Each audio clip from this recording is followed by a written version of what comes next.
Bismillahirrahmanirrahim. Assalamualaikum warahmatullahi wabarakatuh. Perkenalkan, saya Nur Hafina Syara dari kelompok 13 Praktikum Ikhtiologi. Jadi di sini saya akan membuat video untuk memenuhi tugas ACC Plus Praktikum 2 yaitu Morfometrik dan Meristik dari asisten lab saya yaitu Kak Sinta Puspita Yudunia. Nah, langsung saja kita masuk ke topik-topik pembahasannya. Nah, topik pembahasan yaitu pertama ada morfometrik.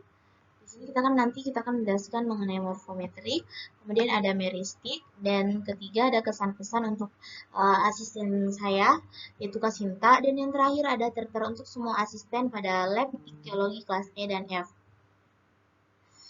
Selanjutnya kita masuk ke pembahasan pertama, yaitu morfometri. Nah, kemudian apa itu sebenarnya morfometri? Nah, morfometrik itu merupakan bagian pengukuran bagian-bagian tubuh ikan seperti panjang tubuh, panjang kepala, tinggi tubuh, dan sebagainya. Biasanya di Indonesia satuan umum yang digunakan dalam pengukuran ini yaitu sentimeter dan milimeter. Nah, kita bisa melihat pada gambar sebelah kanan ini. Di sini adalah lembar kerja morfometri ikan pada berbagai bagian tubuh ikan. Nah, kita bisa melihat pada angka 1, ini angka 1. Nah, ini merupakan panjang total, di mana dimulai dari ujung mulut sampai dengan ujung ekor, sampai di sini. Nah, kemudian yang kedua ada panjang baku.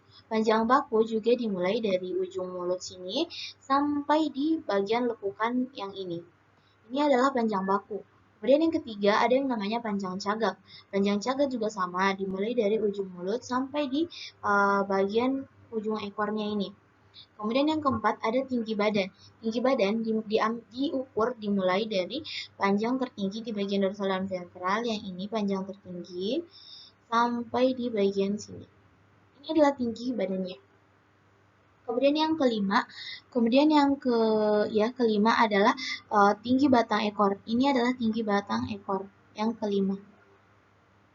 Nah, selanjutnya keenam ada yang namanya panjang batang ekor. Panjang batang ekor juga sama, dimulai dari sini sampai ke sini. Kemudian yang ketujuh ada namanya panjang dasar sirip punggung. Ini adalah sirip punggung. Ini nomor 7. Panjang dasar sirip punggung. Kemudian yang kedelapan ada panjang dasar sirip dubur. Sirip dubur dimulai dari sini sampai ke sini. Nah, kemudian yang kesembilan ada yang namanya panjang di bagian muka sirip punggung. Ini nomor 9, di bagian muka sirip punggung.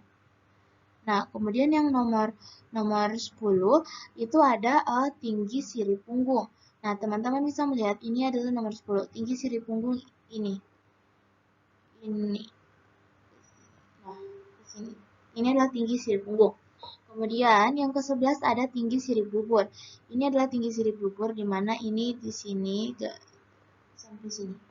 Ini adalah tinggi sirip dubur. Kemudian yang nomor 12 ada yang namanya panjang sirip dada. Ini adalah panjang sirip dada. Kemudian ke-13 panjang sirip perut. Ini panjang sirip perut. Kemudian yang ke-14 yaitu panjang jari-jari sirip dada yang terpanjang. Dimulai dari sini sampai ke sini. Sirip dada yang terpanjang. Kemudian yang ke-15 yaitu panjang jari-jari sirip keras. Ini adalah jari sirip keras. Ini ke sini. Nah, jari-jari sirip keras ini bisa kita lihat perbedaannya dengan jari-jari sirip lemah. Kalau jari-jari sirip lemah yaitu sebelah kanannya, ini ke sini. Nah, kalau pada jari-jari sirip keras itu dia garis-garisnya itu agak jarang. Kemudian kalau jari-jari lemah dia agak-agak rapat garisnya. Ini adalah pengukuran di lembar kerja pada tubuh ikan. Next, selanjutnya ini ada lembar kerja morfometri ikan di bagian kepala. Nah, kita bisa melihat di angka 1 ini. Nah, di nomor 1 ini adalah panjang kepalanya. Sini, baik ke sini. Ini adalah panjang kepala. Kemudian yang kedua yaitu ada namanya tinggi kepala. Tinggi kepala dimulai dari sini. Bagian tertingginya kita ambil sampai ke sini. Itu adalah tinggi kepala.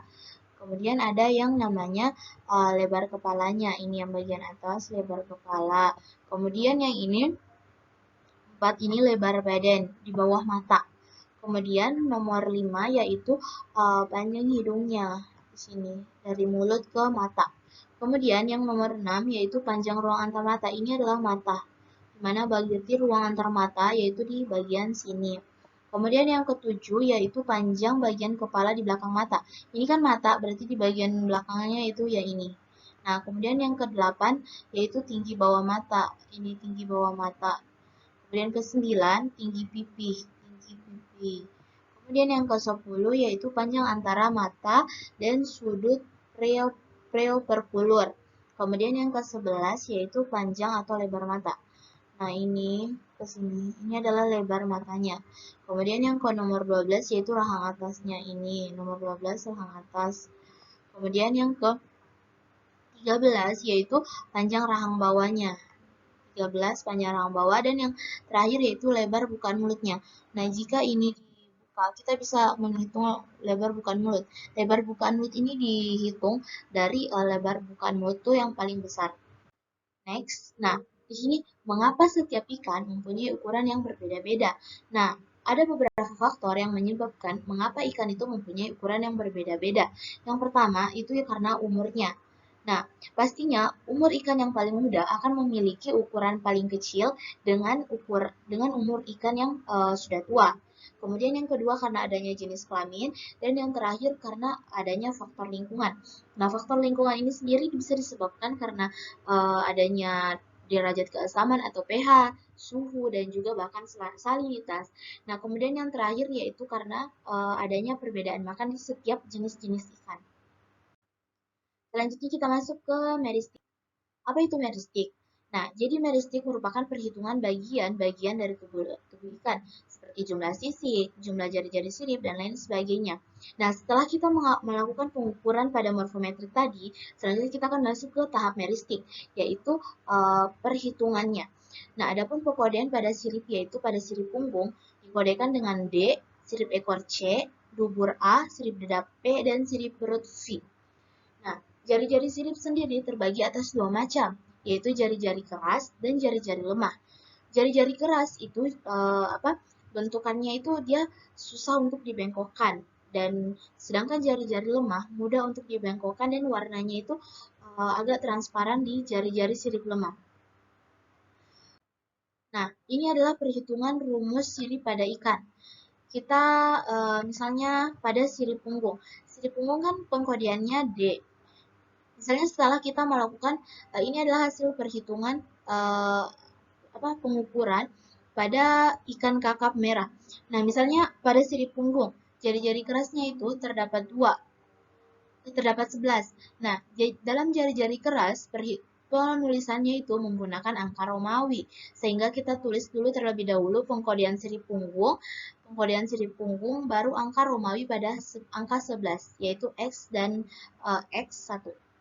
Nah, terus jari-jari lemah mengeras itu terdapat 12. Nah, pada jari-jari lemah mengeras kita tulis bukan menggunakan angka Romawi lagi, tapi menggunakan angka Arab atau angka biasa. Nah, jadi kita tulis lagi pengkodean sirip punggung dan kemudian kita tulis 12. Kemudian para jari-jari lemah. Nah, jari-jari lemah terdapat 3. Terus kita tulis, ini mengapa angka 24 dan 26? Nah, angka 24 ini kita ambil dari penjumlahan antara jari-jari keras ditambah jari-jari lemah mengeras dan ditambah 1 sehingga menghasilkan 24.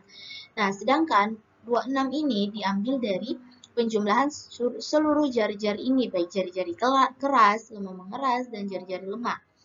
Nah, sehingga kita dapatkan jari-jari lemahnya yaitu pengkodean sirip punggung yaitu D titik dalam kurung 24 sampai 26. Nah, kemudian kita dapatkan rumus sirip punggung yaitu D titik X1 12 sampai 12 dalam kurung 24 sampai 26.